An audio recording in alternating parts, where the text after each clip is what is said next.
दिख रहा है? चलो यार फिर से एक बार।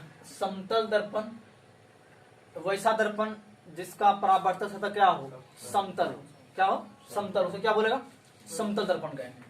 समतल दर्पण की कुछ विशेषता पे ध्यान देते हैं। समतल दर्पण की विशेषता, इसमें वक्रता त्रिज्या जो होती है और फोकस दूरी, वो दोनों क्या होती है? अनंत होती है। वक्रता त्रिज्या और फोकस क्या होती है? इसमें अनंत होती है। प्रतिबिंब जो बनता है इसमें, वो दर्पण के किधर बनती है? दर्पण के पीछे। समतल दर्पण में प्रतिबिंब दर्पण के पीछे बनता है, और दर्पण के पीछे बनेगा कैसा बनेगा? काल्पनिक बनेगा। कैसा बनेगा? दर्पण के पीछे बनेगा कैसा? काल्पनिक बनता है। और काल्पनिक जब भी होता है क्या होता है? सीधा होता है। और एक बात है कि पार्श्विक रूप से लेकिन उल्टा बनता है। पार्श्विक रूप से मतलब उल्टा बनता है। पार्श्विक रूप से उल्टा मतलब ऐसे, ये उधर चला जाता है। पार्श्विक रूप से उल्टा मतलब ये, ठीक है? पार्श्विक रूप से उल्टा बनता है। और इसमें याद रखना है कि u बराबर v, मतलब कि प्रतिबिंब जितना दूर पे रखिएगा, मतलब वस्तु को जितना दूर पे रखेंगे प्रतिबिंब उतने दूर पे दिखाई देगी, ठीक है?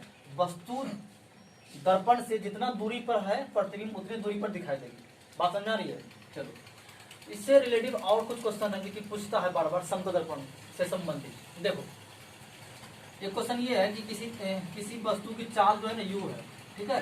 तो समतल दर्पण में क्या दिखाई देगी? तो याद रखना है कि उसकी चाल जो है ना, उसकी जो स्पीड है वो 2u दिखाई देगी। समतल दर्पण के सामने कोई गतिमान वस्तु, ठीक है, जिसकी चाल कितना हो? u हो, तो दिखता है कितना उसमें? 2u। ठीक। दूसरा पॉइंट ये भी याद रखना है आपको कि समतल दर्पण में किसी की, मान लो कि कोई एक वस्तु है, ऑब्जेक्ट है, ठीक है, जिसकी लेंथ है l, जिसकी लंबाई कितनी है? l है।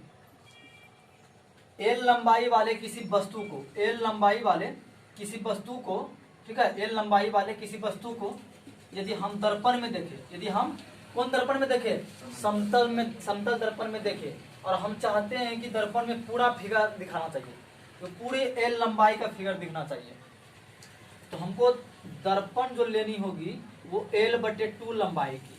यही पूछता है। ये दोनों इंपॉर्टेंट है। सब ये ध्यान देना है ज्यादा कि समतल दर्पण के सामने यदि कोई वस्तु u चाल से गतिमान है तो उसकी चाल दर्पण में कितना दिखेगा? 2 गुना हो जाएगी, ये ना 2u। यदि एक कोई वस्तु है जिसकी कुल लंबाई कितनी है?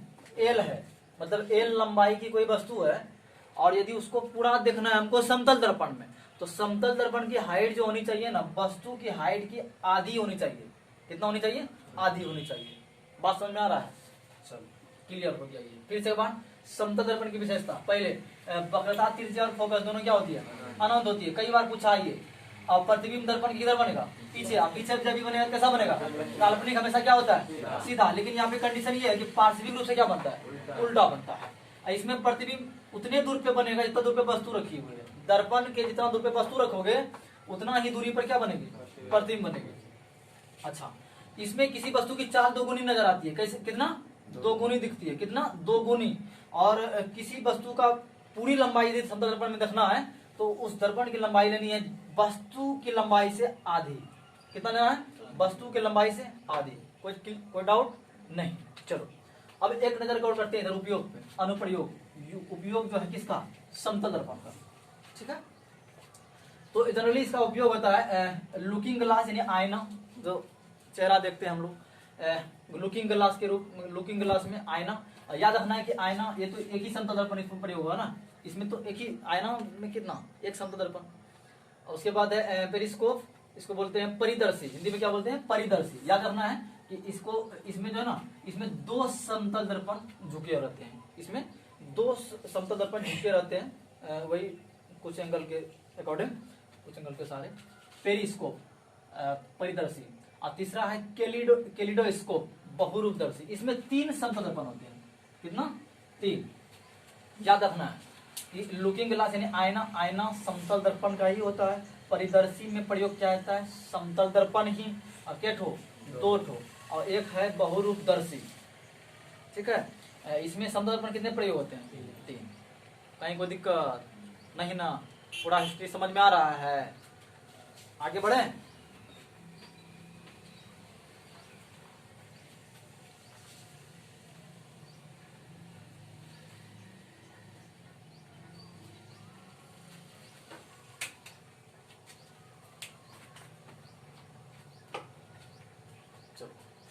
देखो इसमें एक लास्ट टॉपिक बच जाता है समतल दर्पण का, कि जब दो समतल दर्पण के बीच कोई एक वस्तु रखी जाती है तो वस्तु की प्रतिबिंबों की संख्या बताएं। ये क्वेश्चन पूछता है। जब दो प्लेन मिरर मान लो ऐसे है, दो प्लेन मिरर, दो समतल दर्पण के बीच कोई ऑब्जेक्ट रखो, कोई वस्तु रखो, ठीक है, यहाँ पे कोई वस्तु रख दो, तो क्वेश्चन ये होता है कि के प्रतिबिंब दिखाई देगी, मतलब कि प्रतिबिंबों की संख्या कितनी दिखाई देगी। तो तुमको पहले ये बता दें कि प्रतिबिंब की संख्या डिपेंड करता है दोनों दर्पण के बीच का एंगल पे, कोण पे। दोनों दर्पण के बीच ये जैसे मान लो ये दर्पण ऐसे भी रख सकती थी, नहीं हम दर्पण को ऐसे भी रख सकते थे नहीं। तो यहाँ पे गौर करें कि यहाँ पे कितना एंगल का थीटा बन रहा है, इस पे डिपेंड करता है कि प्रतिबिंब कैसे बनेगा। बात समझ में आ रही है? ये क्वेश्चन पूछता है सारे एग्जाम में, कोई भी कॉम्पिटिटिव एग्जाम हो ये पूछता है, और कुछ भी नहीं है इसको, थोड़ा हम ध्यान दें। फिर पहले क्वेश्चन पे कि दो समतल दर्पण के बीच प्रतिबिंबों की संख्या कितनी होगी। यदि कोई वस्तु है तो प्रतिबिंबों की संख्या कितनी होगी। तो यदि हम समतल दर्पण में प्रतिबिंब की संख्या पे गौर करें, प्रतिबिंब की संख्या, तो उसका फॉर्मूला होता है, इसका फॉर्मूला होता है 360 डिग्री बाय थीटा। बात समझ आ रही है? 360 डिग्री बाय थीटा। पहला केस में यदि समतल दर्पण दो ऐसे हो,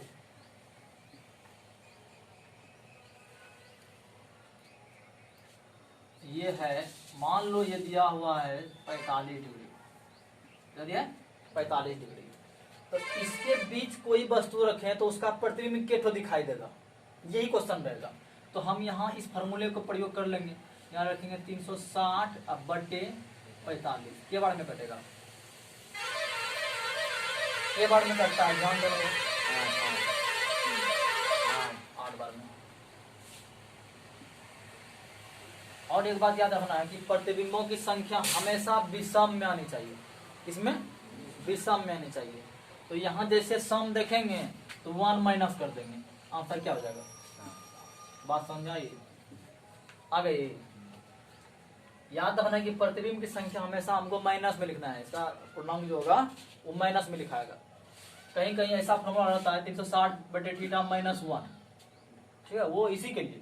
यदि वहाँ माइनस पहले ऐसे करके माइनस में आ रहा है तो माइनस करने की जरूरत नहीं। दूसरा केस में यदि ऐसा पूछ दिया जाए